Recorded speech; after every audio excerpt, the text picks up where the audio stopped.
আমি যদি একটা ঘর বানাই, আমি যদি একটা ফোন কিনি, আমি যদি একটা গাড়ি কিনি, আমার নতুন গাড়িতে কোনো মানুষ যদি একটা দাগ লাগায়া দেয়, আমার গায়ে লাগে কি লাগে না? আমি তার প্রতিবাদ করে কি করি না? কারণ আমার এই কষ্টের টাকায় কেনা গাড়ি, কষ্টের টাকায় কেনা বাড়ি, এটা আমার কাছে অনেক মূল্যবান। আল্লাহ তাআলা আসমান জমিন দুনিয়ার মাঝে যা কিছু আছে সব কিছু আল্লাহ তাআলা সৃষ্টি করেছেন। আল্লাহর কাছে যদি আমরা বলি, আল্লাহ দুনিয়া তো তুমি বানাইলা, এই দুনিয়ার দাম তোমার কাছে কেমন? আল্লাহ তাআলা তার নবীকে দিয়ে উত্তর দেয়াচ্ছেন, নবী আপনি বলে দেন। আল্লাহর নবী সাল্লাল্লাহু আলাইহি সাল্লামের দুইটা হাদিস শোনাবো, দুনিয়ার দাম আল্লাহর কাছে কেমন, দুইটা হাদিস আপনাদেরকে শোনাবো। আল্লাহর নবী সাল্লাল্লাহু আলাইহি ওয়াসাল্লাম, ইবনে মাজাহর মধ্যে হাদিসটি এসেছে। আল্লাহর নবী সাল্লাল্লাহু আলাইহি ওয়াসাল্লামের প্রিয় সাহাবী মুস্তাওরিদ ইবনে শাদ্দাদ রাদিয়াল্লাহু আনহু থেকে বর্ণিত, তিনি বলছেন, আল্লাহর নবীর এই সাহাবী বলছেন, ইন্নী লাফির রাকবি মা রাসূলিল্লাহি সাল্লাল্লাহু আলাইহি ওয়াসাল্লাম। আমরা কয়েকজন সাহাবী একবার আল্লাহর নবীর সাথে কোনো এক জায়গায় যাইতেছিলাম। কয়েকজন সাহাবী আল্লাহর নবীর সাথে কোথাও যাচ্ছেন, ঘোড়ার পিঠে, উটের পিঠে করে। এরপর তিনি বলছেন, ইয আতা আলা সাখলাতিন মানবুদাতিন। আল্লাহর নবী এমন একটা জায়গায় গিয়ে দাঁড়ালেন, সেখানে একটা মরা বকরির বাচ্চা পড়ে আছে। কয়েকজন সাহাবীকে নিয়ে আল্লাহর নবী যাচ্ছেন, এমন একটা জায়গায় আল্লাহর নবী দাঁড়ালেন যেখানে একটা মরা বকরির বাচ্চা পড়ে আছে। কি পড়ে আছে? মরা বকরির বাচ্চা। আল্লাহর নবী সেখানে দাঁড়ায় গেলেন, দাঁড়ায় সাহাবায়ে কেরামদেরকে জিজ্ঞাসা করলেন, ও আমার সাহাবীরা উত্তর দাও, আতুরাউনা হাদিহি হানাত আলা আহলিহা। এই যে মরা একটা বকরির বাচ্চা পড়ে আছে রাস্তার কিনারে, এই বকরিটার যে মালিক, বেঁচে থাকতে এই বকরির বাচ্চাটার মালিক যে ছিল, তার কাছে এই বকরিটা কেমন মূল্যবান, এটার দাম কত? মরা বকরিটার দাম তার কাছে কেমন? আল্লাহর নবী সাহাবায়ে কেরামদেরকে জিজ্ঞাসা করছেন। সাহাবায়ে কেরাম আল্লাহর নবীকে উত্তর দিচ্ছেন, কিলা ইয়া রাসূলুল্লাহ মিন হাওয়ানিহা আলকাউহা। সাহাবায়ে কেরাম বলছেন, ইয়া রাসূলুল্লাহ, একটা মরা বকরি এখানে পড়ে আছে, এটার দাম কেমন হবে? এটার দাম নাই বলেই তো ফেলে রেখেছে এখানে। কি বলেন? মরা একটা বকরি পড়ে আছে, এটার কোনো দাম আছে? আপনার 5 লক্ষ টাকা দামের একটা গরু গোয়াল ঘরে মরে গেছে, এটার কোনো দাম আপনার কাছে আছে? নাই। সাহাবায়ে কেরাম বললেন, ইয়া রাসূলুল্লাহ, এই যে মরা বকরিটা পড়ে আছে, বকরির বাচ্চাটা পড়ে আছে, এটার তার মালিকের কাছে কোনো দামই নাই। দাম যদি থাকতো সে ঘরে নিয়ে রাখতো, কোনো দাম নাই বলে সে এখানে ফেলে রেখেছে, এটার কোনো দাম নাই। আল্লাহর নবী সাল্লাল্লাহু আলাইহি সাল্লাম এরপরে সাহাবায়ে কেরামদেরকে বলছেন, ও আমার সাহাবীরা শোনো, ফাওয়াল্লাযী নাফসি বিয়াদি, ওই সত্তার নামে আমি কসম করে বলছি, আল্লাহর নবী কসম করছেন, ওই সত্তার নামে আমি কসম করছি যার হাতে আমি নবীর প্রাণ, লাদ দুনিয়া আহওয়ানু আলাল্লাহি মিন হাযিহি আলা আহলিহা। এই যে মরা বকরিটার দাম তার মালিকের কাছে যেমন কোনো মূল্য নাই, মূল্যহীন, যেমন তুচ্ছ অপ্রয়োজনীয়, যেমন মূল্যহীন, গোটা দুনিয়া আসমান জমিনের মাঝখানে দুনিয়ার মধ্যবর্তী জায়গায় যা কিছু আছে এসব কিছু আল্লাহর কাছে ওই মরা বকরিটার চেয়েও কম মূল্যবান। আল্লাহু আকবার। أما بعد فقد قال الله تعالى في كلامه المجيد وفي فرقانه الحميد أعوذ بالله من الشيطان الرجيم بسم الله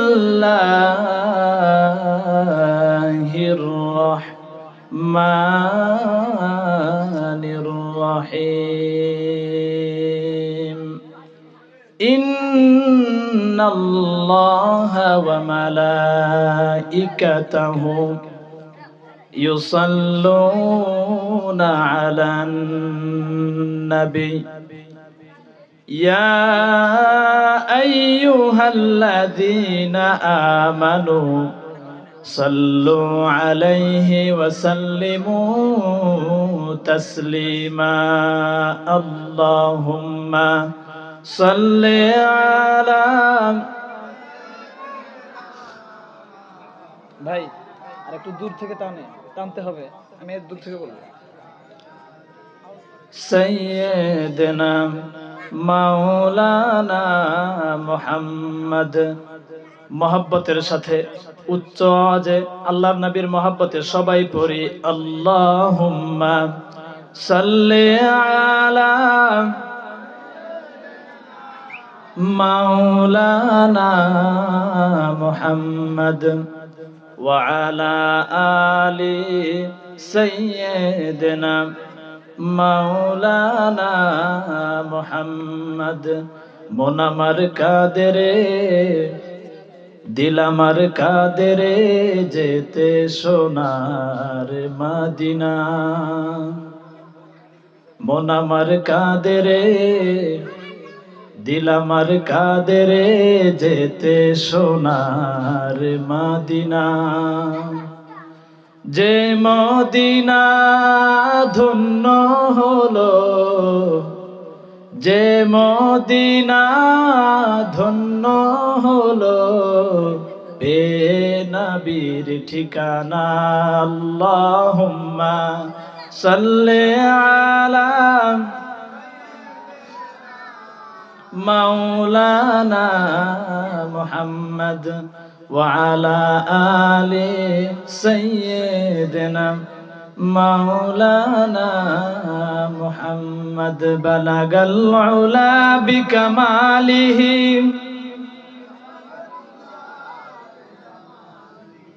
হাসনাত জামিউ খিসালিহি সাল্লু আলাইহি ওয়া আলিহি। আলহামদুলিল্লাহ, মহান রব্বে কারিমের দরবারে অসংখ্য গণিত শুকর, যে মহান মনিব আমাদেরকে 2 দিন ব্যাপী মরহুম মতিউর রহমান হাওলাদার বাড়ির দরজায় দারুল আরকান ইসলামিয়া নুরানি হাফিজিয়া মাদ্রাসার 2 দিন ব্যাপী তাফসিরুল কোরআন মাহফিলের সমাপনী দিনে, সমাপনী অধিবেশনে আমাদেরকে এসে বসে কোরআন হাদিস থেকে কিছু কথা শোনার তৌফিক দান করছেন। এজন্য আমরা প্রত্যেকে দিল থেকে, দিল খুলে আনন্দ চিত্তে সকলে পড়ি আলহামদুলিল্লাহ। আপনারা সবাই কেমন আছেন? আল্লাহ তাআলা ভালো রেখেছেন। এই মুহূর্তে অনেক মানুষ অনেক বড় বড় বিপদে আছে। আপনার পরিচিত খেয়াল করেন, অনেক মানুষ অনেক বড় বিপদে পড়ে আছে, অনেক বড় অসুস্থতায় রোগ ব্যাধিতে পড়ে আছে। আল্লাহ তাআলা আমাদেরকে সুস্থ রেখেছেন, এর জন্য আরেকবার পড়ি আলহামদুলিল্লাহ। সম্মানিত মুরব্বিয়ানে কেরাম, অধিকাংশ আমার দাদার বয়সের, বাবার বয়সের, বড় ভাইয়ের বয়সের। তো আসলে মুরব্বীদের সামনে কথা বলাটাও একটু আনিজি আনিজি লাগে, তবুও কিছু কথা বলছি। এজন্য আমরা তো ছোট মানুষ, যদি কোনো ভুল ত্রুটি হয়, অসঙ্গতি যদি থাকে, আপনারা ধরায়া দিবেন। এখানে ওলামায়ে কেরাম আছেন, আপনারা ধরায়া দিবেন। এই নিয়তে কিছু কথা বলা। তা আমি আপনাদের এলাকায় নতুন, মাসখানিক হয়তো হয়েছে এখানে আসছি, মাদ্রাসার শিক্ষক হিসেবে আছি।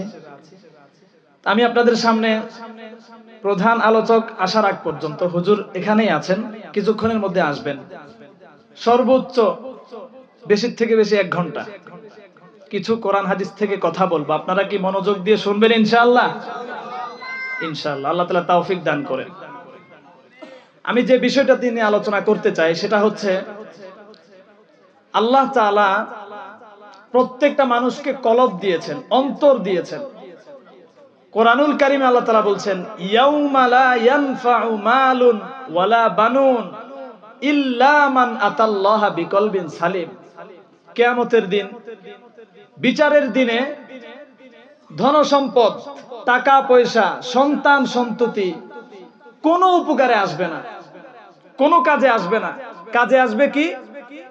ইল্লা মান আতাল্লাহা বিকলবিন সালিম। যে বান্দা পবিত্র অন্তর নিয়ে যাবে, অন্তরটাকে পবিত্র রাখতে পারবে দুনিয়ায়, এই অন্তরটা কাজে আসবে। সুবহানাল্লাহ, পবিত্র অন্তর কাজে আসবে।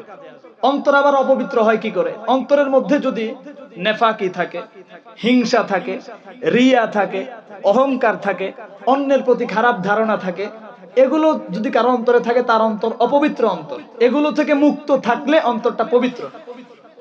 অন্তরের মধ্যে, মানুষের কলবের মধ্যে রোগ হতে পারে।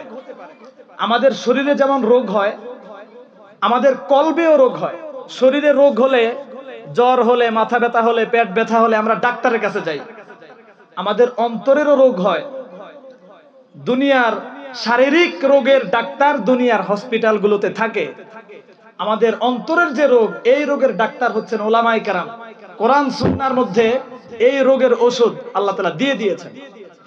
অনেক রোগ মানুষের অন্তরে হতে পারে। আমি আজকে একটা রোগ নিয়ে আলোচনা করব, যে রোগটা কম বেশ প্রত্যেকটা মানুষের মধ্যে আছে। ভাই একটু রিভার্ব কমায় দেন, আর একটু সাউন্ডটা একটু ভাষায় দেন। যে রোগটা কম বেশ সবার মধ্যেই আছে, এরকম একটা রোগ নিয়ে আলোচনা করব।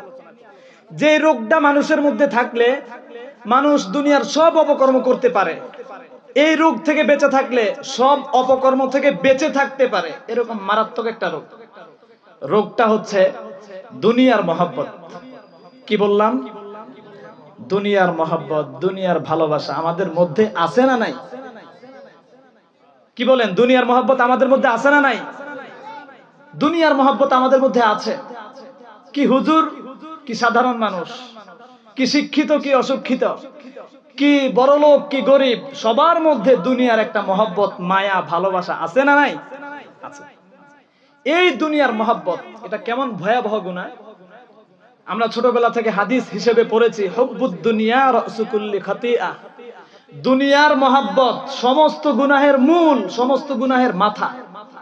দুনিয়ার মহব্বত, এটাকে মুহাদ্দিসিনে কেরাম যদিও হাদিস বলেন না, এটাকে জাল হাদিস বলে আখ্যায়িত করেছেন। হাদিসের, এটা হাদিস নয়, একজন আল্লাহর ওলির কওল এটা, কিন্তু কথাটা কোরআন সুন্নাহর সাথে সম্পূর্ণ মিল আছে। এটা কোরআন সুন্নাহরই সার নির্যাস, যে দুনিয়ার মহব্বত সমস্ত গুনাহের মূল।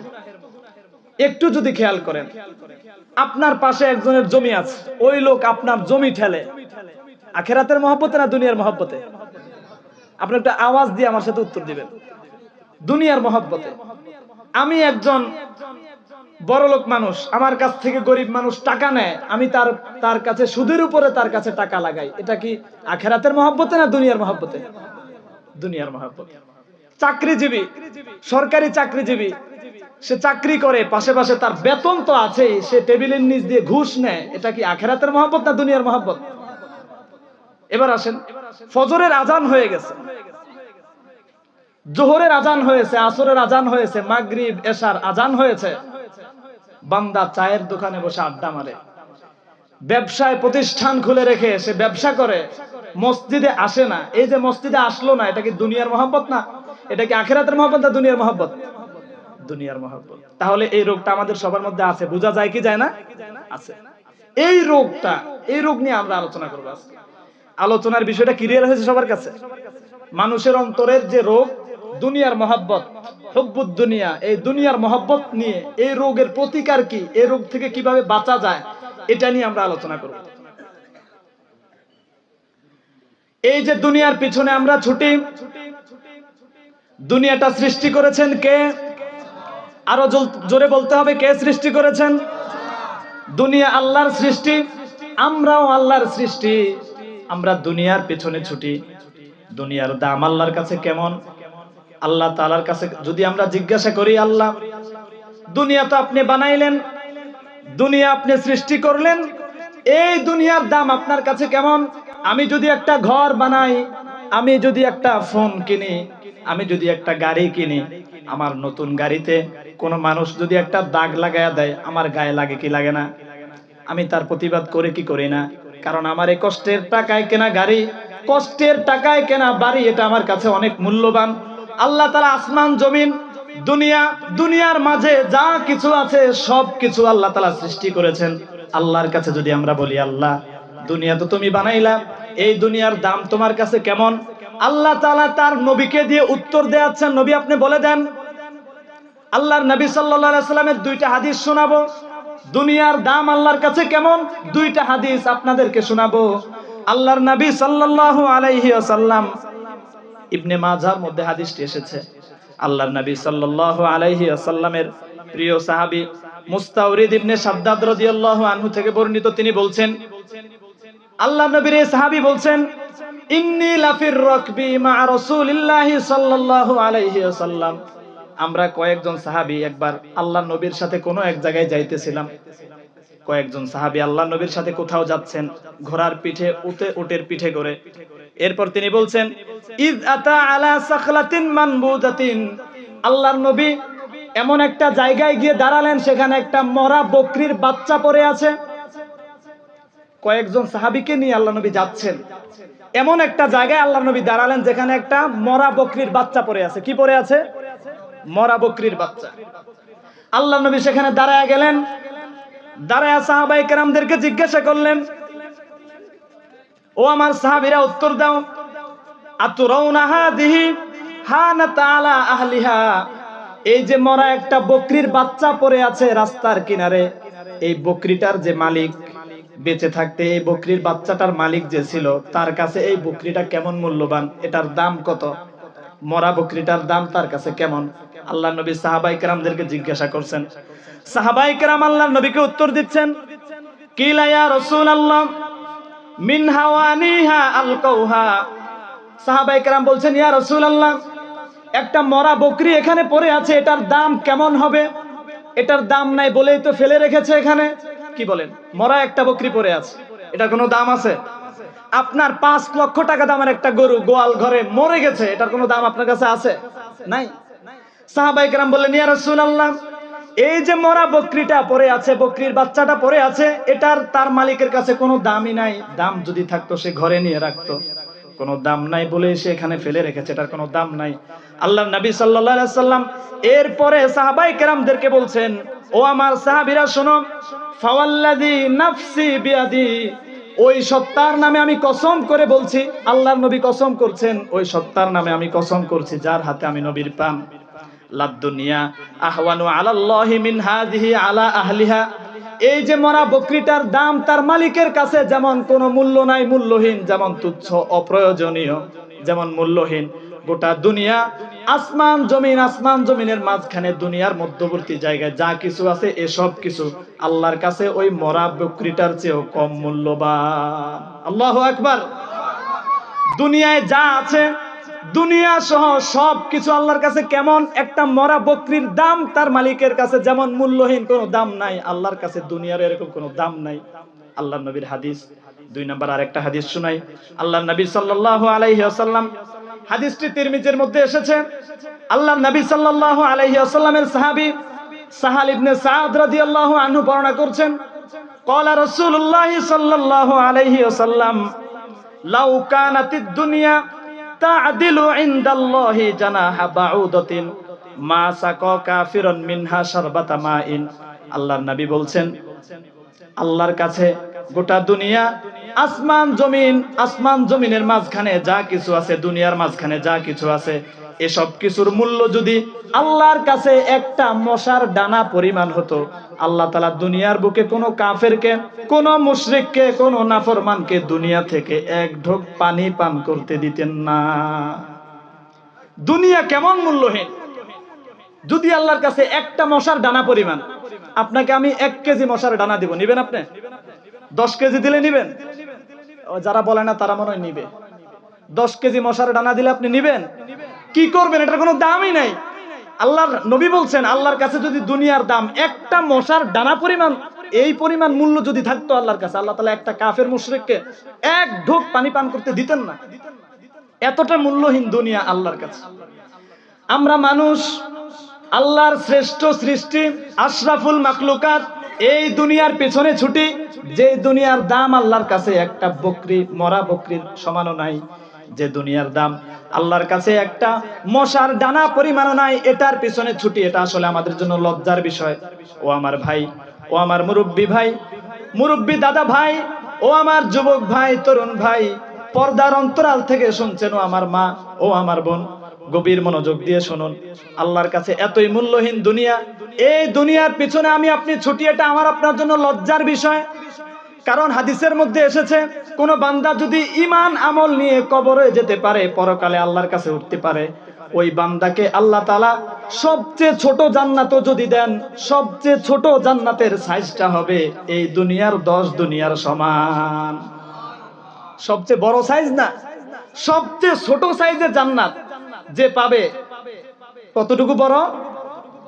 10 দুনিয়ার সমান মূল্যবান এই জান্নাতের মালিক আমি আপনি, এটা তো আল্লাহ আমাদের জন্যই বানাইছেন।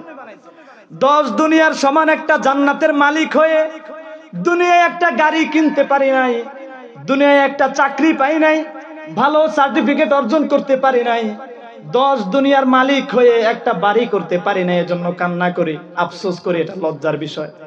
10 দুনিয়ার মালিক আমি মরার পরে, দুনিয়া তো ক্ষণস্থায়ী, 10 দুনিয়ার মালিক হয়ে আমি দুনিয়াতে একটা গাড়ি কিনতে পারি নাই, একটা বাড়ি করতে পারি নাই, একটা সুন্দরী নারী পেলাম না, একটা সুন্দর বাড়ি পেলাম না, একটু টাকার মালিক হতে পারলাম না, দুনিয়ার যশ খ্যাতি অর্জন করতে পারলাম না, এজন্য আমি আফসোস করি, এটা আমার শানের সাথে যায় না। দুনিয়াতে আমি রিক্সা চালক হতে পারি, দুনিয়াতে আমি দিন মজুর হতে পারি, দুনিয়াতে আমি দিন এনে দিন খাই, বদলা দিয়ে খাই, এমন হতে পারে, কিন্তু ঈমান আর আমল নিয়ে যদি আল্লাহর কাছে উঠতে পারি, তাহলে আল্লাহ তাআলা আমার জন্য 10 দুনিয়ার সমান একটা জান্নাত রেডি রেখেছে। এই জান্নাতের মালিক হইয়া দুনিয়ার পেছনে ছোটা, এটা কি হাস্যকর ব্যাপার না? কি বলেন? এজন্য দুনিয়া এতটাই তুচ্ছ আল্লাহর কাছে, এখানে কোনো কিছু চিরস্থায়ী না। আপনার সৌন্দর্য চিরস্থায়ী না, ধন সম্পদ চিরস্থায়ী থাকে না, ক্ষমতা চিরস্থায়ী থাকে না, যৌবনকাল চিরস্থায়ী থাকে না, একটা সময় না একটা সময় চলে যায়। গলার কণ্ঠটা চিরস্থায়ী না, সৌন্দর্য চিরস্থায়ী না, দেহের শক্তি চিরস্থায়ী না, সব শেষ হয়ে যায়। আপনার ঘর বাড়ি পোশাক আশাক গুলো চিরস্থায়ী না, চিরস্থায়ী হচ্ছে জান্নাত। চিরস্থায়ী কি? জান্নাত। আল্লাহর নবী সাল্লাল্লাহু আলাইহি ওয়াসাল্লাম জান্নাতের বর্ণনা, জান্নাত কেমন হতে পারে একটু ইঙ্গিত হাদিসের মধ্যে দিয়েছেন। আল্লাহ তাআলা কোরআনুল কারীমে বলেছেন, ওয়ালাকুম ফিহা মা তাশতাহি আনফুসুকুম ওয়ালাকুম ফিহা মা তাবদাউন।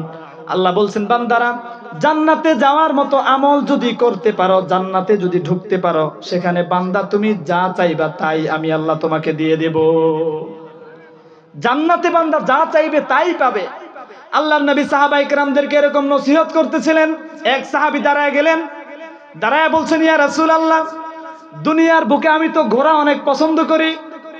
ঘোড়া, ওই যুগের ঘোড়া, এই যুগের মনে করেন ভিআইপি একটা গাড়ি, ভিআইপি একটা মোটরসাইকেল, ভিআইপি একটা কার, কারণ ওই যুগে তো গাড়ি ঘোড়া ছিল না।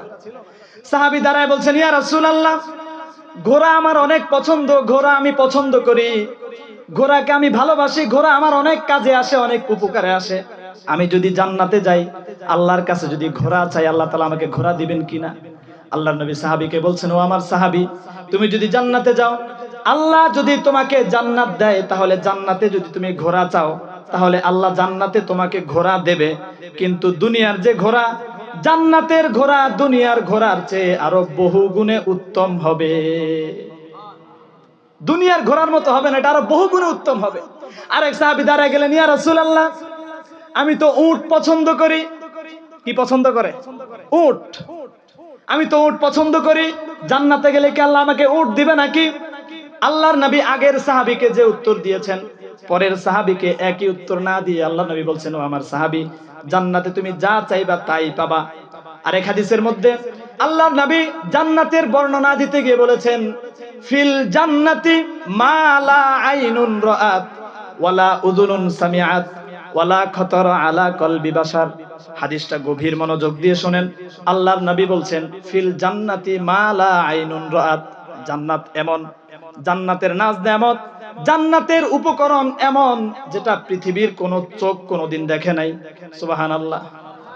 পৃথিবীর কোন চোখ কোনদিন দেখে নাই। বর্তমান পৃথিবীতে 800 কোটি মানুষ, 800 কোটি মানুষের কয় কোটি চোখ? অঙ্কতে কাঁচা নাকি? হ্যাঁ, 16 কোটি। 800 কোটিতে 1600 কোটি। হ্যাঁ, তাহলে এই যে এত কোটি চোখ, আল্লাহর নবী হাদিসের মধ্যে বলছেন, এই যে যত চোখ আছে, জান্নাতের যে সৌন্দর্য, দুনিয়ার কোন চোখ এই সৌন্দর্য দেখে নাই। সুবহানাল্লাহ। এরপরে আল্লাহর নবী বলছেন, ওয়ালা উযুনুন সামিআত, জান্নাতের নেয়ামতের যে বর্ণনা, যে সৌন্দর্য, যে সাউন্ড, যে আওয়াজ, যে কথা, জান্নাতের নেয়ামতরা, যে জান্নাতের কথা কোন মানুষ কোনদিন কানে শুনে নাই। এত এত চমৎকার জান্নাত। আল্লাহর নবী যদি কথাটা এখানে শেষ করতেন, আমরা বুঝতাম জান্নাতের নাজ নেয়ামত, দুনিয়ার মানুষের সৌন্দর্য যেখানে দেখা শেষ, জান্নাতের সৌন্দর্য সেখান থেকে শুরু। দুনিয়ার মানুষ কত সুন্দরী নারী দেখেছো তুমি, ও দুনিয়ার মানুষ, ও যুবক ভাই, কত সুন্দর বাড়ি তুমি দেখেছ, কত সুন্দর গাড়ি তুমি দেখেছ, কত সুন্দরী নারী, কত সুন্দর চেহারার মানুষ তুমি দেখেছ। দুনিয়ার সৌন্দর্য যেখানে শেষ, আল্লাহর নবী বলছেন জান্নাতের সৌন্দর্য সেখান থেকে শুরু। এই পর্যন্ত হাদিস শেষ না। এরপরে আল্লাহর নবী যে কথাটা বলেছেন ভালো করে খেয়াল করে শুনেন। আল্লাহর নবী বলছেন ওয়ালা খতরা আলা কলবি বাশার, জান্নাত এমন, জান্নাতের নাজ নেয়ামত এমন, পৃথিবীর কোন মানুষ অন্তর দিয়ে সেটা কোনোদিন কল্পনাও করতে পারে না। সুবহানাল্লাহ। পৃথিবীর কোন মানুষ কল্পনাও করতে পারে না। মানুষ কল্পনা করতে পারে না এমন কি আছে? আল্লাহ নবীর কথার গভীরতা বুঝেন। মানুষ কল্পনা করতে পারে না এমন কি আছে? একটা মানুষ ভিক্ষা করে খায়, ও একদিন ভিক্ষা না করলে ওর খাবার জুটবে না, ওর চুলায় আগুন জ্বলবে না। এই ভিক্ষুক মানুষটাও রাত্রে বেলায় সালার চটের মধ্যে শুয়ে এসে কল্পনা করতে পারে আমি এই পৃথিবীর বাদশা। কল্পনা করা যায় কি যায় না? একটা মানুষ ও বছরে একবার গরুর মাংস কিনে খেতে পারে না, রাত্রেবেলা বিছানায় শুয়ে কল্পনা করে আমি একটা গরুর খামার দিয়েছি, আমার খামারের মধ্যে লক্ষ লক্ষ গরু আছে, হাজার হাজার কর্মচারী আছে। কল্পনা করা যায় কি যায় না? যায়। মানুষ কল্পনা করতে পারে। আল্লাহর নবী বলছেন জান্নাত এমন, মানুষের কল্পনা যেখানে শেষ, জান্নাতের সৌন্দর্য সেখান থেকে শুরু। সুবহানাল্লাহ। এই জান্নাত আমাদের জন্য। এই জান্নাত আপনি রেখে দুনিয়ার পিছনে ছোটেন, আফসোস, দুঃখজনক, লজ্জার বিষয়। এজন্য আমাদের উচিত হচ্ছে দুনিয়ার পিছনে না ছুটে জান্নাতের পিছনে ছোটা। দুনিয়ার পিছনে আমরা ছুটবো না, বিষয়টা এরকম না। মুমিন মুসলমানের দৃষ্টান্ত হচ্ছে নৌকার মতো, জাহাজের মতো। আমার কথা যদি বুঝে থাকেন আওয়াজ করে উত্তর দিবেন। মুমিন মুসলমানের দৃষ্টান্ত কিসের মতো? নৌকার মতো। কিসের মতো? নৌকার মতো, জাহাজের মতো। নৌকা যখন নদীর মধ্যে চলে, জাহাজ যখন সমুদ্রের মধ্যে চলে, জাহাজটা পানির মধ্যে দিয়ে চলে নাকি হাওয়ার উপরে চলে? পানির মধ্যে দিয়ে চলে। পানির মধ্যে দিয়ে চলে, কিন্তু জাহাজের ভিতরে পানি ঢুকে নাকি? ঢুকে না। নৌকার মধ্যে পানি ঢুকে নাকি? ঢুকে না। যদিও ঢুকে, কোন রকম যদিও পানি অল্প একটু ঢুকে যায়, পানি রাখে না, ফেলে দেয়? ফেলে দেয় না। নৌকার মধ্যে পানি ঢুকছে, কি করে? রাখে না, ফালায়া দেয়? ফালায়া দেয়। মুমিন মুসলমানের দৃষ্টান্ত হচ্ছে নৌকার মতো, জাহাজের মতো। বান্দা দুনিয়ার উপরে চলাফেরা করবে, দুনিয়া নিয়েই চলাফেরা করবে, দুনিয়াতে উপার্জন করবে, সংসার থাকবে, ঘর বাড়ি থাকবে, প্রতিষ্ঠান থাকবে, ব্যবসা বাণিজ্য থাকবে, বান্দার সব থাকবে। দুনিয়ার মধ্যেই বান্দা চলাফেরা করবে, কিন্তু দুনিয়াটাকে তার অন্তরের মধ্যে ঢুকতে দিবে না। এটা হচ্ছে মুমিনের বৈশিষ্ট্য, মুমিনের দৃষ্টান্ত। মুমিন হবে সে নৌকার মতো, জাহাজের মতো। নৌকার মধ্যে যদিও পানি ঢুকে, সেচা পালায়া দেয়। মুমিনের মধ্যে, মুসলমানের মধ্যে দুনিয়ার মহব্বত ঢুকতে পারে, স্বাভাবিক। ঢুকার পরে মহব্বত অন্তরে জমায়া রাখবে না, মহব্বতটাকে বাড়ায়া সারায়া তুলবে না, মহব্বতটাকে সে বের করে দিবে। সে আখিরাতের মহব্বত ঢুকায়া রাখবে। যতটুকু প্রয়োজন, নৌকায় যতটুকু পানি প্রয়োজন ততটুকু নেয়, জাহাজে যতটুকু পানি প্রয়োজন ততটুকুই নেয়, বেশি নেয় না। বেশি নিলে ওই জাহাজ গন্তব্যে যেতে পারে না। পানি যদি বেশি ঢুকে, ওই জাহাজ গন্তব্যে যাওয়া হয় না, ওখানেই সে শেষ, ডুবে, তার ধ্বংস ওখানে অনিবার্য। নৌকায় যদি বেশি পানি ঢুকে, ওখানেই শেষ, সে আর গন্তব্যে যেতে পারে না।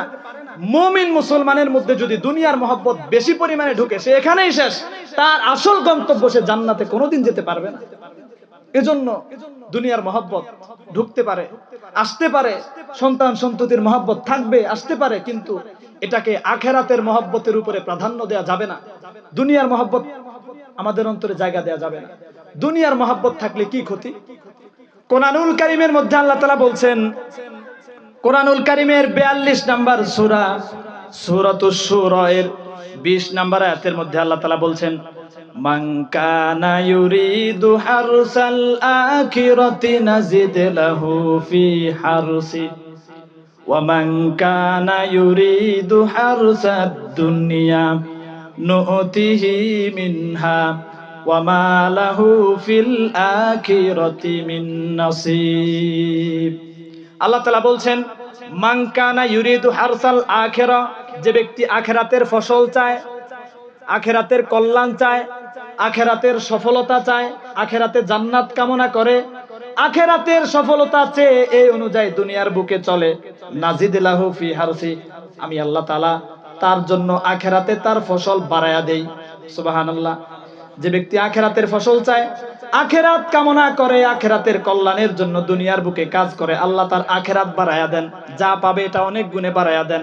এরপরে আল্লাহ তাআলা বলছেন ওমান কানা ইউরিদু হারসাদ দুনিয়া, যে ব্যক্তি দুনিয়া চায়, দুনিয়ার সফলতা চায়, আখেরাত চায় না, আখেরাতের পরোয়া করে না, দিন আল্লাহর ইসলাম মোটেও মানে না, হালাল হারামের পরোয়া করে না, এই ব্যক্তি মান কানা ইউরিদু হারসাদ দুনিয়া, যে দুনিয়া চায়, নুতিহি মিনহা, আল্লাহ তাআলা তাকে দুনিয়া থেকে দেন।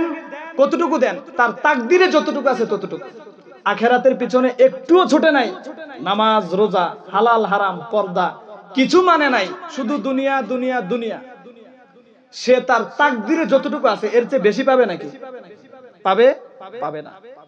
আখেরাত বাদ দিয়ে কোন বান্দা যদি শুধুমাত্র দুনিয়ার পেছনে ছোটে, নুতিহি মিনহা, আল্লাহ তাকে দুনিয়া থেকে দিবেন। কতটুকু দিবেন? যার তাকদিরে যতটুকু আছে ততটুকু।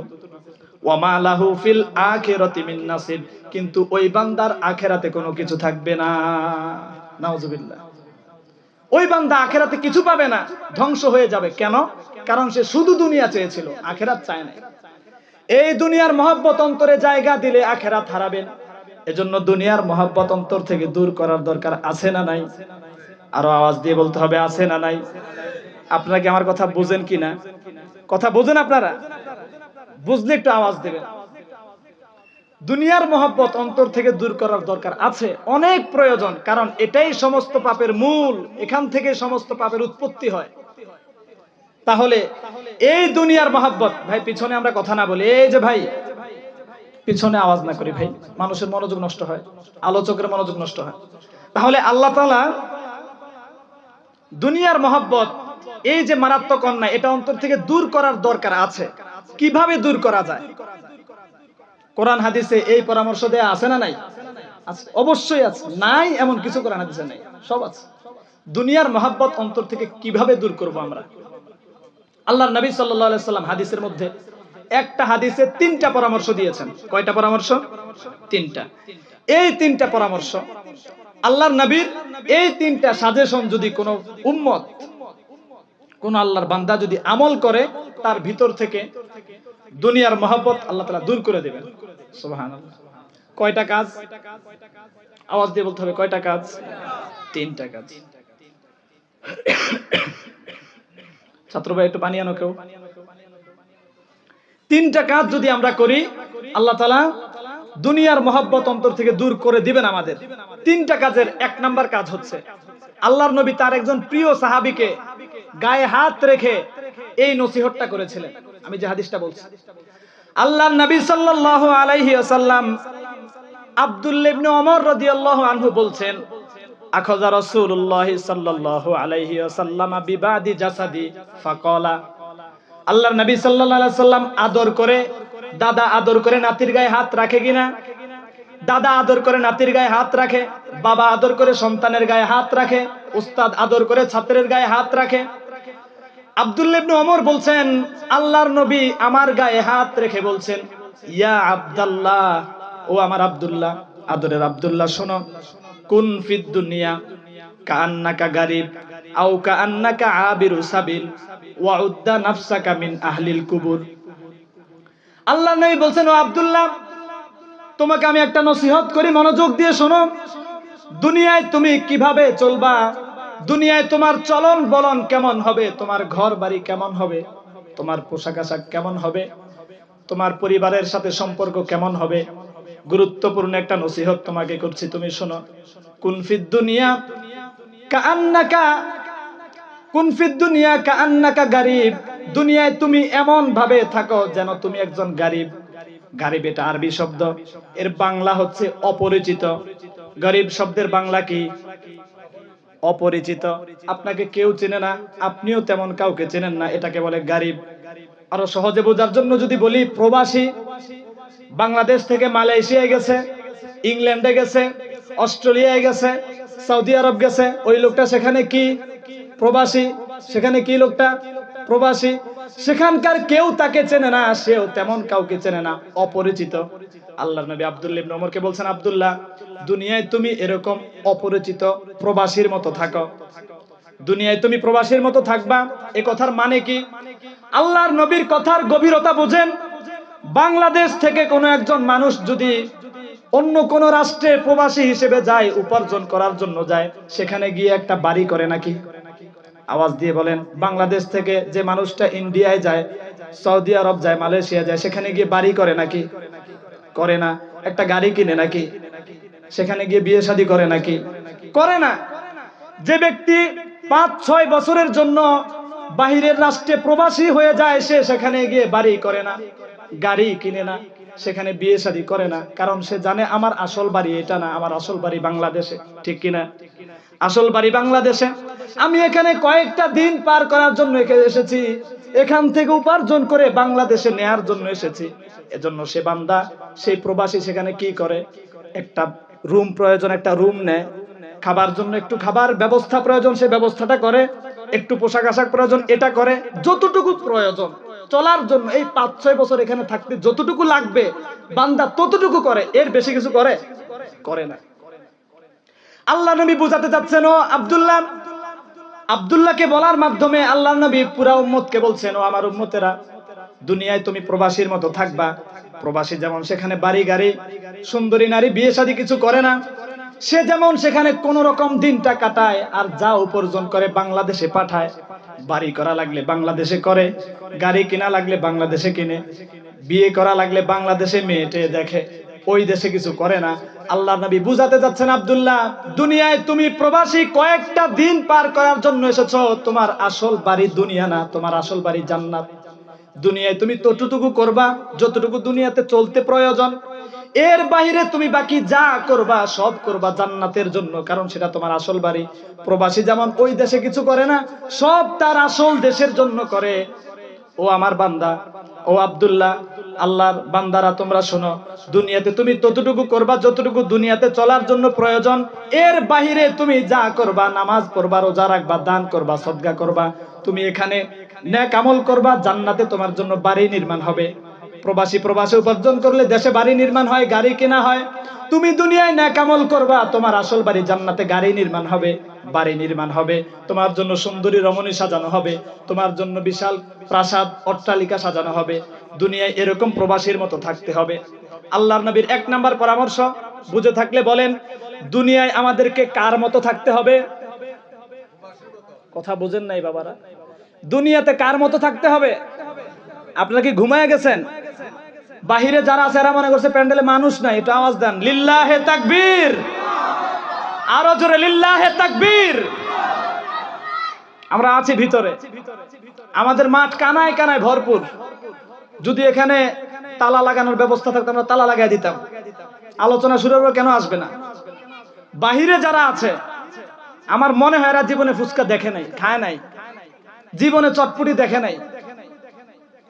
কারণ বছরে একবার মাহফিল হয়, মাহফিলে আসতে পারে না, সে ওখানে ফুচকা খায়। আরে ভাই, ফুচকা তো সব বাজারেই পাওয়া যায়। খাওয়ার পরেও সেখানে হাঁটে, হাঁটেটা দেখে কে খায়। আমরা আঞ্চলিক ভাষায় তারে বলি বেলাজা। কি বলি? বাহিরে যারা হাঁটে এরা কি? বেলাজা। লাজ লজ্জা কিছু নাই। তাফসিরের মাহফিল, কোরআনের মাহফিল বাহিরে ঘুরে। এজন্য বাহিরে যারা আছেন ভিতরে চলে আসেন অতি শীঘ্রই। তাহলে আল্লাহ নবীর 1 নাম্বার পরামর্শ কি? দুনিয়াতে আমরা কার মতো থাকবো? আওয়াজ দিয়ে বলতে হবে, কার মতো? আমরা সবকিছু করব কোন জায়গার জন্য? জান্নাতের জন্য। কোন জায়গার জন্য? আমাদের আসল বাড়ি তো জান্নাত।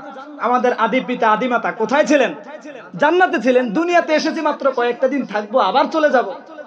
তো এই সময় এখানে এসে তো এত কিছু করার প্রশ্ন আসে না। দুনিয়াতে আমরা প্রবাসীর মতো থাকবো, এটা আল্লাহ নবীর 1 নাম্বার পরামর্শ, দুনিয়ার মহব্বত দূর করার। আমি শেষে জিজ্ঞাসা করব, 2 নাম্বার পরামর্শ, দুনিয়ার মহব্বত অন্তর থেকে দূর করার 2 নাম্বার আল্লাহর নবীর যে সাজেশন, আল্লাহর নবী আব্দুল্লাহ ইবনে ওমরকে বলছেন, আও কাআন্নাকা আবিরু সাবিল। আব্দুল্লাহ, অথবা তুমি নিজেকে একজন পথিক মনে করো, মুসাফির মনে করো। আমি যখন এখান থেকে ঢাকা যাব, এখান থেকে চট্টগ্রাম যাব, বরিশাল যাব, আমি একজন মুসাফির। আমি কি মুসাফির। কোন ব্যক্তি যখন ভোলা থেকে ঢাকা যায়, চট্টগ্রাম যায়, বরিশাল যায়, অনেক দূরের সফর যখন করে, সে বাড়িঘর সব নিয়ে যায় নাকি? আপনাদের এলাকায় কেউ কোনোদিন নিছে নাকি? নেয় নাই। বরঞ্চ এমন হয়, আমার মনে পড়ে পড়াশোনা চলাকালীন সময়ে যতবার আমি ঢাকা গিয়েছি, এমন একবারও হয় না যে আমি ভাত নিয়েছি। ভাত নিতাম না। চিন্তা করতাম একটা রাত একটা বেলা কোন রকম না খায়া, অল্প কিছু খায়া কাটায় দিতে পারলেই হলো।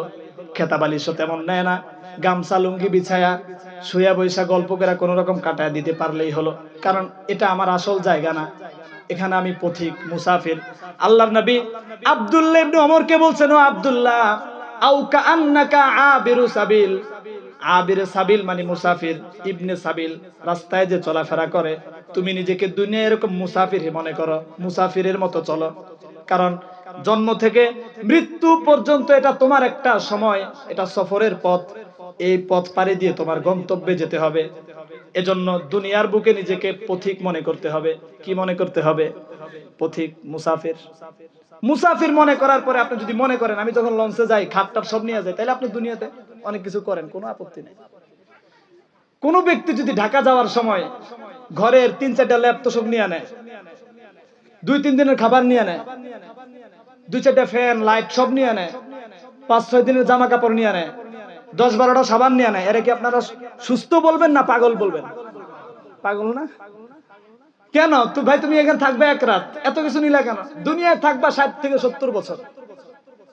এই দুনিয়ায় থাকার জন্য তুমি এত কিছু কেন করতে হবে? যতটুকু প্রয়োজন বান্দা ততটুকু করো। আল্লাহর নবীর 2 নাম্বার পরামর্শ, নিজেকে পথিক মনে করবা। 1 নাম্বার পরামর্শ ছিল নিজেকে প্রবাসী মনে করবা, অপরিচিত মনে করবা। 2 নাম্বার পরামর্শ হলো নিজেকে পথিক মনে করবা। 3 নাম্বার এবং সর্বশেষ, আমার আলোচনা শেষের দিকে, 3 নাম্বার, আর 15 থেকে 20 মিনিট হুজুর আসার আগ পর্যন্ত।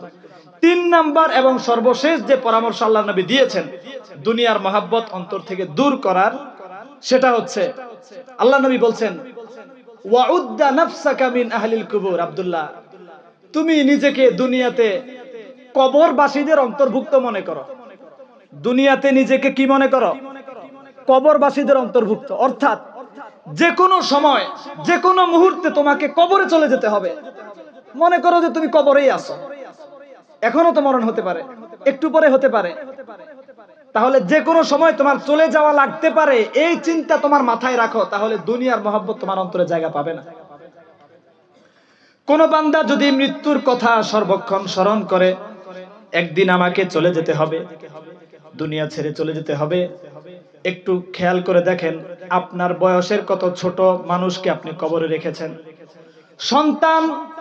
সন্তান বাবা সন্তানের লাশ কবরে রেখেছে, এরকম দৃশ্য আমাদের সামনে পড়ে। আমি আমার নিজ হাতে আমার বয়সের ছোট বহু মানুষকে কবরে রেখেছি। দাদা তার নাতির লাশ কাঁধে নিয়ে হাঁটে, এই দৃশ্য আমাদের সামনে দেখা যায়।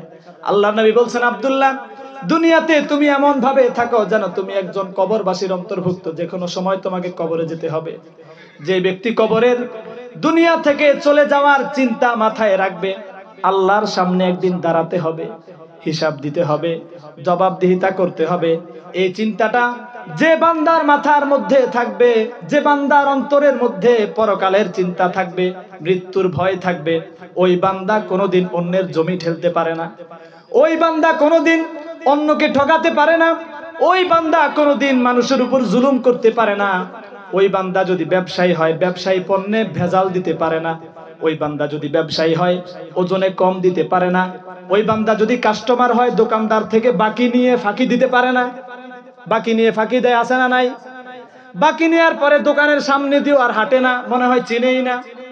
যার মধ্যে পরকালের চিন্তা থাকবে, সে এরকম ফাঁকিবাজ হতে পারে না। সে বান্দা নামাজ কাজা করতে পারে না, সে বান্দা রমজানের রোজাগুলো ছেড়ে দিতে পারে না।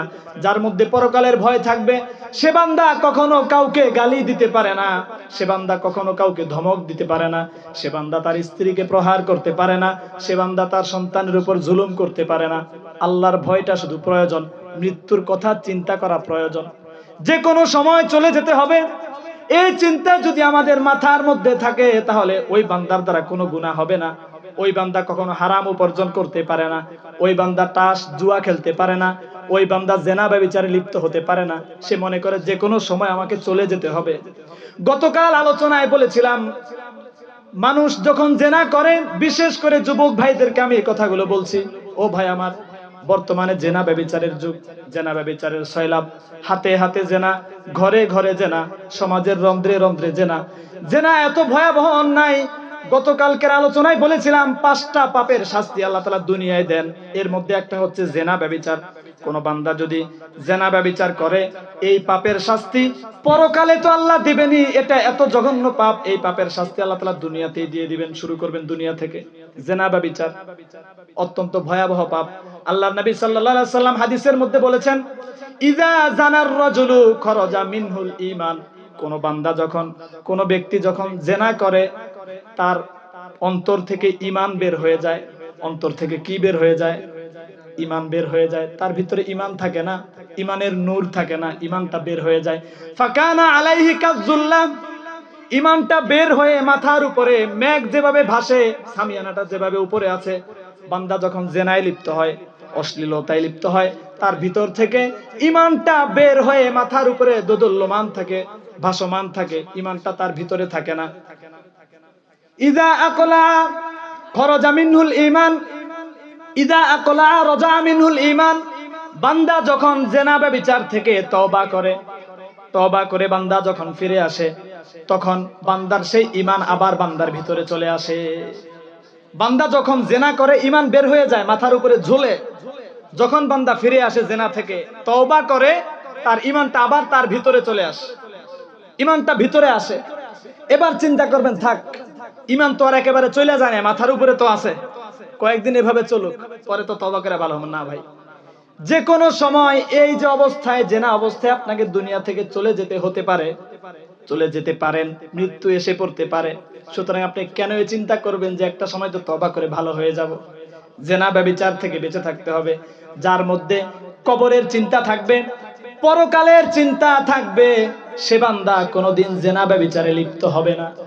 জেনা ব্যভিচার বলতে আমরা কি বুঝি? আল্লাহর নবীর হাদিসে আছে, আল্লাহর নবী বলেছেন, চোখের জেনা আছে। কোন বেগানা নারীর দিকে তাকানো, কোন বেগানা নারীর দিকে তাকানোটা বান্দার চোখের জেনা। কোন বেগানা নারীর কথা শোনা, তার সাথে কথা বলা, এটা তার কানের জেনা। কোন বেগানা নারীকে নিয়ে কল্পনা করা, এটা অন্তরের জেনা। এই যে তাকানো, এই যে দেখা, এই যে কথা বলা, সরাসরি হতে হবে, কোনো শর্ত নাই, মোবাইলের স্ক্রিনেও হতে পারে। উলঙ্গ বেহায়া নগ্ন নারীদেরকে মোবাইলের মধ্যে দেখা, এটাও জেনা। নাটক সিনেমার মধ্যে অর্ধলঙ্গ মেয়ে থাকে, এদেরকে দেখা, এটাও জেনা। কোন মেয়ের সাথে গার্লফ্রেন্ড বয়ফ্রেন্ডের নামে হারাম রিলেশনশিপে জড়ানো, এটাও জেনা। বান্দা যতক্ষণ পর্যন্ত জেনায় ডুবে থাকে, ততক্ষণ পর্যন্ত বান্দার ভিতরে ঈমানের নূর থাকে না। এই অবস্থায় যদি বান্দা দুনিয়া থেকে চলে যায়, বান্দার পরিণতি ভালো হবে না, পরিণতি হবে অত্যন্ত ভয়ানক। এজন্য জেনা ব্যভিচার থেকে বেঁচে থাকতে হবে। কোন বান্দার মধ্যে যদি পরকালের চিন্তা থাকে, সে বান্দা কখনো জেনা ব্যভিচার করতে পারে না। পরকালের চিন্তা থাকলে কোনো পাপ মানুষ করতে পারে না, কারণ তার মনে ভয় আছে, আল্লাহর সামনে একদিন দাঁড়াতে হবে। ইয়াউমাইযিন তুরাদুন লা তাখফা মিনকুম খাফিয়া, একদিন আল্লাহর সামনে দাঁড়াতে হবে, এই চিন্তা বান্দার মধ্যে রাখা চাই। 3 নাম্বার যে পরামর্শ আল্লাহর নবীর, কি বললাম? 3 নাম্বার পরামর্শ হচ্ছে অন্তরের মধ্যে আল্লাহর ভয় রাখা, মৃত্যুর ভয় রাখা। আল্লাহ তাআলা সর্বক্ষণ এই যে আল্লাহর যে প্রকৃতি, পৃথিবী, এটা দিয়ে আল্লাহ তাআলা আমাদেরকে মৃত্যুর কথা স্মরণ করায়। আল্লাহ তাআলা বান্দাকে বুঝান, এ বান্দা, মৃত্যুকে ভুলে যেও না। প্রতিদিন, প্রতি ক্ষণে, প্রতি মিনিটে, প্রতি সেকেন্ডে আল্লাহ তাআলা আমাদেরকে মৃত্যুর কথা স্মরণ করান। কিভাবে আল্লাহ তাআলা মৃত্যুর কথা স্মরণ করান? আপনার সামনে প্রতিদিন গাছ থেকে শত শত পাতা ঝরে পড়ে, গাছ থেকে প্রতিদিন পাতা পড়ে কি পড়ে না? আল্লাহ তাআলা বান্দাকে স্মরণ করাচ্ছেন, বান্দা, এই যে গাছের পাতাটা এক সময় কাঁচা ছিল, কচি ছিল, একটু করে পেকেছে, হলুদ হয়েছে, এক পর্যায়ে পড়ে গিয়েছে। বান্দা, এই যে গাছ থেকে একটা পাতা পড়লো, যে কোনো সময় তোমাকেও দুনিয়া থেকে চলে যেতে হতে পারে, তুমিও পড়ে যেতে পারো, মরে যেতে পারো।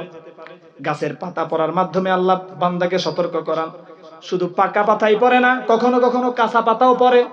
আল্লাহ বান্দাকে স্মরণ করাচ্ছেন, বান্দা, তুমি ভাবছো বৃদ্ধ হয়ে মরবা, তুমি জোয়ান মানুষ, বিয়ে শাদী করো নাই, সন্তান সন্ততি হয় নাই, ভাবছো বৃদ্ধ হয়ে মরবা বান্দা, না না, গাছের কাঁচা পাতাটাও পরে।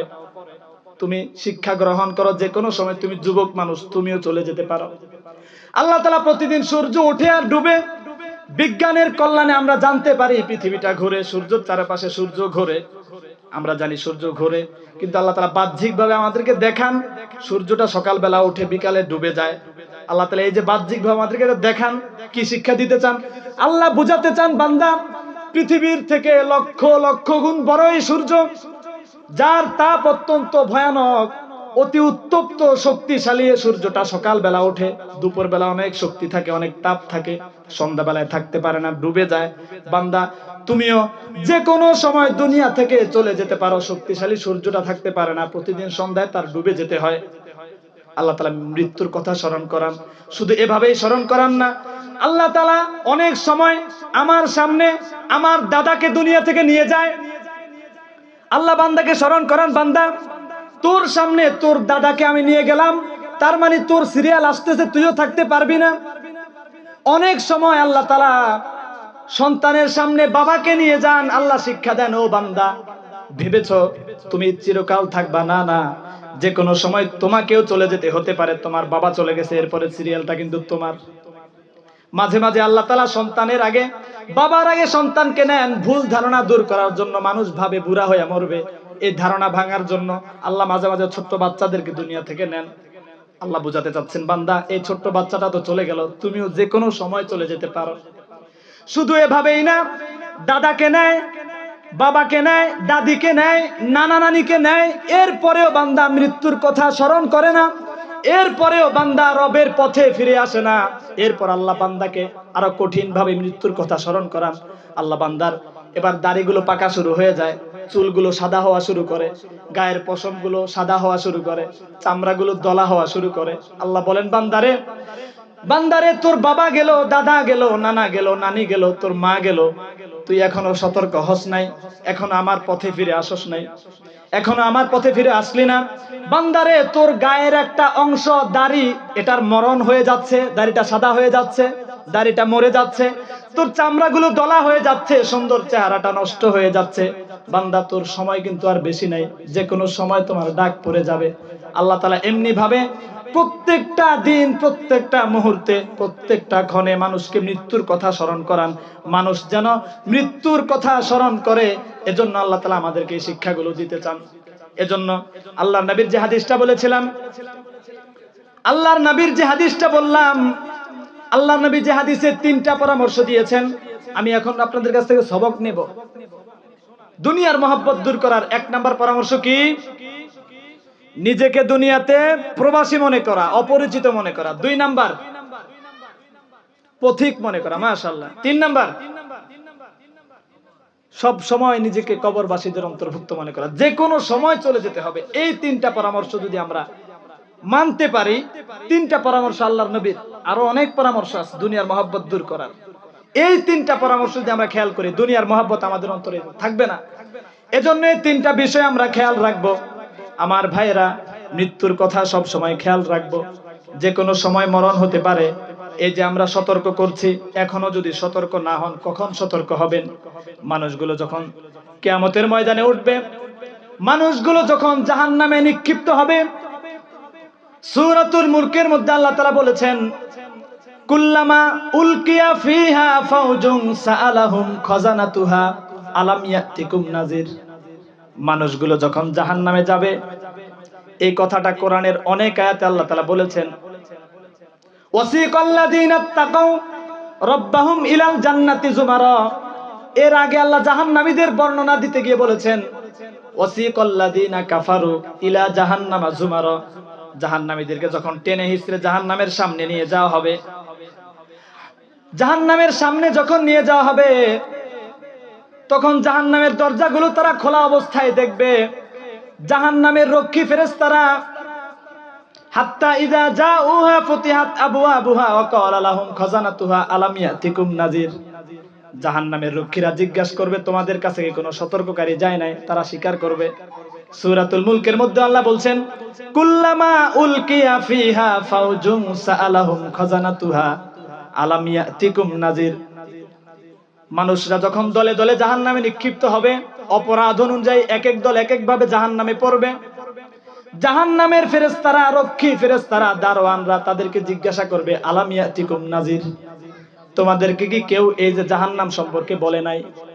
জাহান্নাম সম্পর্কে কি তোমাদেরকে কেউ বুঝায় নাই? কেন জাহান্নামে আসলা? আলাম ইয়াতিকুম নাজির।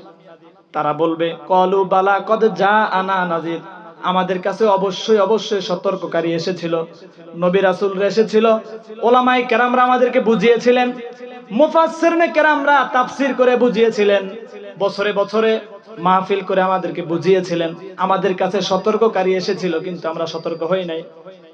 আমরা তাদেরকে মিথ্যা প্রতিপন্ন করেছি, বলেছি বেটা তুমি মিথ্যাবাদী, ধর্ম ব্যবসায়ী বলেছি, মৌলবাদী বলেছি, কট্টরপন্থী বলেছি, উগ্রবাদী বলে তাদেরকে আমরা বিতাড়িত করে দিয়েছি, উড়িয়ে দিয়েছি। আমরা তাদের কথা শুনি নাই। আমরা তাদের কথা শুনলে তো আমাদের এই পরিণতি হতো না। তারা বলবে, ফাকাযযাবনা ওয়া কুলনা মা নাযালাল্লাহু মিন শাই ইন আনতুম ইল্লা ফি দালালিন কাবীর, আমরা তাদেরকে পথভ্রষ্ট বলেছিলাম। অকালু লাউ কুন্না নাসমাউ আও নাকিলু মা কুন্না ফি আসহাবিস সাইর, জাহান্নামীরা জাহান্নামের রক্ষী ফেরেশতাদের কাছে স্বীকারোক্তি দিবে, তারা বলবে, ক্বালু লাউ কুন্না নাসমাউ, যদি আমরা দুনিয়ার বুকে ভালো কথাগুলো শুনতাম, নবী রাসূলদের কথা শুনতাম, উলামায়ে কেরামদের কথা শুনতাম, আও নাকিলু মা, অথবা যদি বিবেক খাটাইতাম, আল্লাহ বিবেক দিয়েছেন, কেউ যদি আমাকে নাও বোঝায়, আমি ভালো মন্দ বোঝার চেষ্টা করি, মোবাইলের একটা জিনিস না বুঝলে আরেকজনের কাছে গিয়ে বোঝার চেষ্টা করি, আও নাকিলু মা, দুনিয়ার বুকে যদি এই বিবেকটা একটু খাটাইতাম, তাহলে আজকের দিনে আমার জাহান্নামে আসা লাগতো না, আজকে আমি জাহান্নামী হতাম না, জাহান্নামে আমার ঠিকানা হতো না। জাহান্নামে গিয়ে বান্দা সবকিছু স্বীকার করবে। এজন্য জাহান্নামে যাওয়ার আগে, পরকালে আটকানোর আগে, পরকালীন জীবনে যে একবার আটকা যাবে, সেখানে শত আফসোস করে লাভ হবে না। দুনিয়ার একটা চাকরি পান নাই, আফসোস কয়দিন? যতদিন আপনার চাকরির মেয়াদটা থাকবে, যতদিন আপনি দুনিয়ায় বেঁচে থাকবেন, ততদিনই তো আফসোস। একটু সুন্দরী, একটু ভালো ফ্যামিলিতে বিয়ে শাদী করতে পারেন নাই, একটু ভালো বাড়ি করতে পারেন নাই, ভালো জায়গায় জমি কিনতে পারেন নাই, আফসোসটা কতক্ষণ থাকবে? যতক্ষণ বেঁচে থাকবেন ততক্ষণ। মরার পরে আপনিও শেষ, আপনার আফসোসও শেষ। পরকালের জীবনে যদি কোনো বান্দা আফসোসের কাজ করে দুনিয়া থেকে যায়, সেখানে যদি কোনো বান্দা আফসোসকারীদের কাতারে চলে যায়, তাহলে সেই আফসোস কোনোদিন বান্দার শেষ হবে না। দুনিয়ায় একজন মানুষের বাড়ি 10 তলা, আরেকজনের 5 তলা, 5 তলাওয়ালা চিন্তা করে, আরে আমার বাড়িটা যদি তার মতো 10 তলা হতো। এই চিন্তা জাগে কি জাগে না? জাগে। এই চিন্তা বান্দার মধ্যে আসে, আমার বাড়ি যদি 10 তলা হতো, আফসোস করে, আমি যদি আরেকটু টাকা কামাইতাম, আরেকটু কষ্ট করতাম, আমার বাড়িটাও 10 তলা হতো। জান্নাতে সবার স্ট্যাটাস সমান হবে না, সবার মর্যাদা এক হবে না, সবার জান্নাত এক হবে না, সবার নাজ নেয়ামত এক হবে না। যে লোক সারা জীবন দিনের পথে চলেছে তার জান্নাত, আর যে লোক কোন রকম মাফ পায়া ক্ষমা পায়া জান্নাতে গেছে, দুজনের জান্নাত সমান হবে না। যারা নিম্ন স্তরের জান্নাতে যাবে, জান্নাতি হয়েও তাদেরকে আফসোস করা লাগবে, আরে দুনিয়াতে যদি আর একটু ভালো কাজ করতাম, নামাজ পড়েছি কিন্তু নামাজটা যদি আর একটু ভালোভাবে পড়তাম, আর একটু ওয়াক্ত মতো পড়তাম, তাহলে আজকে আমার জান্নাতটা উচ্চ স্তরের জান্নাত হতো, নিম্ন স্তরের জান্নাতে আমার আশা লাগতো না। দুনিয়ার এই সামান্য দুনিয়ার জীবনেই তো আফসোস করা লাগে, পরকালীন জীবনে প্রত্যেকটা মানুষের আফসোস করা লাগবে। পরকালীন জীবনের আফসোসটা হবে অত্যন্ত ভয়ানক। আফসোসটা কেমন হবে? আল্লাহর নবী সাল্লাল্লাহু আলাইহি ওয়াসাল্লাম হাদিসের মধ্যে বলেছেন, জাহান্নামী বান্দারা কিয়ামতের ময়দানে যখন জাহান্নাম তাদের সামনে আনা হবে, কোরআনুল কারীম আল্লাহ তাআলা বলছেন, ওয়াজিআ ইয়াউমা ইযিন বিজাহান্নাম, সেদিন জাহান্নামকে টেনে আনা হবে। হাদিসের মধ্যে আল্লাহর নবী বলছেন, জাহান্নামটা কেমন, জাহান্নামের ভয়াবহতাটা কেমন। 70,000 জাহান্নামের কিনার দিয়ে, পাশ দিয়ে 70,000 শিকল লাগানো হবে। কত হাজার? আওয়াজ দিয়ে বলতে হবে, কত হাজার? 70,000 লাগাম দিয়ে জাহান্নামকে হাসরের ময়দানে টেনে আনা হবে। 70,000 লাগামের এক একটা লাগামে আরো 70,000 করে ফেরেশতা থাকবে। আল্লাহু আকবার। এক একটা লাগামে 70,000 লাগাম আছে, 70,000, এক এক লাগামে 70,000 করে ফেরেশতা। গুণ দেন, 70,000 কে 70,000 দিয়ে গুণ দেন, ফলাফল দাঁড়াবে 490 কোটি। 490 কোটি ফেরেশতা 70,000 লাগাম ধরে জাহান্নামকে টেনে আনবে। টেনে আনবে এই জাহান্নামকে। ফেরেশতারা আমাদের মতো মানুষের মতো এত দুর্বল না, জাহান্নামকে টেনে আনবে এত বিশাল জাহান্নাম। এই জাহান্নামের গভীরতা কেমন হবে? আল্লাহর নবী সাল্লাল্লাহু আলাইহি ওয়াসাল্লাম হাদিসের মধ্যে বলেছেন, জাহান্নামের মুখের মধ্যে যদি, জাহান্নামের উপরে যদি 7টা তরতাজা গর্ভবতী উটের সমপরিমাণ একটা বিশাল পাথর, 7টা তরতাজা উট, গর্ভবতী উটনি, এই উটনির পরিমাণ বিশাল বড় একটা পাথর যদি জাহান্নামের মুখে ছেড়ে দেওয়া হয়, এই পাথরটা জাহান্নামের উপর থেকে নিচে যেতে যেতে 70 বছর সময় লেগে যাবে। কি বিশাল জাহান্নাম আল্লাহ সৃষ্টি করে রেখেছেন। এই জাহান্নামে কারা যাবে? যারা আল্লাহর দ্বীন মানবে না। এই জাহান্নাম যখন হাসরের ময়দানে আনা হবে, জাহান্নামকে যখন টেনে আনা হবে, অপরাধী মানুষগুলো জাহান্নামকে দেখতে পাবে। জাহান্নাম দেখে তাদের হুঁশ থাকবে না। তারা বলবে হায় আফসোস, আমি যদি মাটি হয়ে যেতাম তাহলে ভালো হতো। কি হয়ে যেতাম? মাটি হয়ে যেতাম। মাটি হতে কেন চাইবে? মাটি হতে চাইবে কেন? অন্য কিছু কেন হতে চাইবে না? মুফাসসিরিনে কেরাম এই আয়াতের দুটা ব্যাখ্যা করেছেন। মাটি হতে চাওয়ার কারণ দুইটা হতে পারে। এক নাম্বার কারণ হচ্ছে, যদি আমরা দুনিয়ার বুকে মাটি হতাম, মাটি যদি থেকে যেতাম, তাহলে জাহান্নামে আসা লাগতো না। আমাদের সৃষ্টি তো মাটি থেকে, মাটি থাকলেই হতো, জাহান্নামে আর আসা লাগতো না। 2 নাম্বার ব্যাখ্যা মুফাসসিরিনে কেরাম করেছেন, জাহান্নামে যে আসতে হবে, জাহান্নামে যেতে হবে, আহারে আমি যদি মাটি হয়ে যেতাম মানে কি? মানে হচ্ছে কিয়ামতের ময়দানে আল্লাহ তাআলা বাহিমাতুল আনআম, মানুষ ছাড়া যত প্রাণী আছে প্রত্যেকটা প্রাণীকে তুলবেন জুলুমের বিচার করার জন্য। তাদের কোনো নামাজ রোজা নাই, হজ যাকাত নাই, গরু ছাগল এদের কোনো ইবাদত নাই। এদের হিসাব হবে শুধুমাত্র জুলুমের। বড় একটা গরু ছোট একটা গরুকে গুতা দিয়েছে, জুলুম করেছে। বড় একটা প্রাণী ছোট একটা প্রাণীকে মেরেছে, জুলুম করেছে। এই জুলুমের বিচার হবে। দুর্বল প্রাণীকে আল্লাহ শক্তিশালী করবেন, শক্তিশালী প্রাণীকে আল্লাহ দুর্বল করে দুর্বল প্রাণী দিয়া তাকে একটা গুতা দেয়া দিবেন। এই বিচার যখন পশু পাখির হয়ে যাবে, আল্লাহ বলবেন কুনু তুরাবা, ও পশু পাখি বাহিমাতুল আনআম, তোমরা সবাই মাটি হয়ে যাও। ময়দানে মাহশারে জান্নাত জাহান্নামের উপস্থিতিতে সব প্রাণীগুলো যখন মাটি হয়ে যাবে, জাহান্নামী মানুষগুলো এই দৃশ্যটা দেখবে, দেখে বলবে হারে, এই যে গরু ছাগলগুলো মাটি হয়ে গেল, আমিও যদি তাদের মতো মাটি হয়ে যেতাম তাহলে ভালো হতো। কিন্তু সে আফসোস করে তার মাটি হওয়া যাবে না। দুনিয়া ফিরে আসতে চাইবে, ফিরে আসতে পারবে না। আফসোস সারা জীবন, অনন্তকাল। এজন্য দুনিয়ার জীবনে একটু কষ্ট করে হলেও, দুনিয়ার জীবনটা একটু স্যাক্রিফাই করে, কষ্ট করে কোন রকম কাটায়া দিয়া পরকালটা গোছানোর দরকার আছে না নাই? আল্লাহ তাআলা আমাদেরকে তৌফিক দান করে।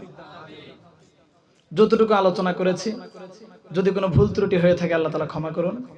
যতটুকু কোরআন সুন্নাহ থেকে সহিহ শুদ্ধ কথা হয়েছে, আল্লাহ তাআলা এই কথাগুলো আমাদেরকে আমল করার তৌফিক দান করেন। জীবনের প্রতিটি ক্ষেত্রে আল্লাহর দ্বীন মেনে চলার তৌফিক দান করেন।